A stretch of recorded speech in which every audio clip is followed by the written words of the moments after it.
Anyway, ক্রেভেন তার বাবার business বা ফ্যামিলির বিজনেসে কোনোটা করতে ইচ্ছুক না, কারণ তার বাবা একজন ড্রাগ সাপ্লায়ার। আর ড্রাগ সাপ্লায়ার করাটা তাদের ফ্যামিলির বিজনেস, মানে বংশ পরম্পরায় এই একই কাজ চলে এসেছে। স্বাভাবিকভাবে নিকোলাও চায় তার দুই ছেলে এখন থেকে ব্যবসায় হাল ধরুক, যার কারণে তার দুই ছেলেকে নিয়ে পূর্ব আফ্রিকার তানজানিয়াতে যায়, কারণ সেখানে একটি সিংহ বেশ কিছু মানুষ হত্যা করেছে।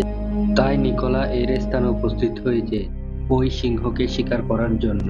আর তার দুই ছেলেকে সঙ্গে নিয়েছে কারণ এই সমস্ত শিকারের মাধ্যমে তাদের মনে সাহস বাড়বে, আর তাদের ব্যবসায় সাহস সব থেকে বড় জিনিস।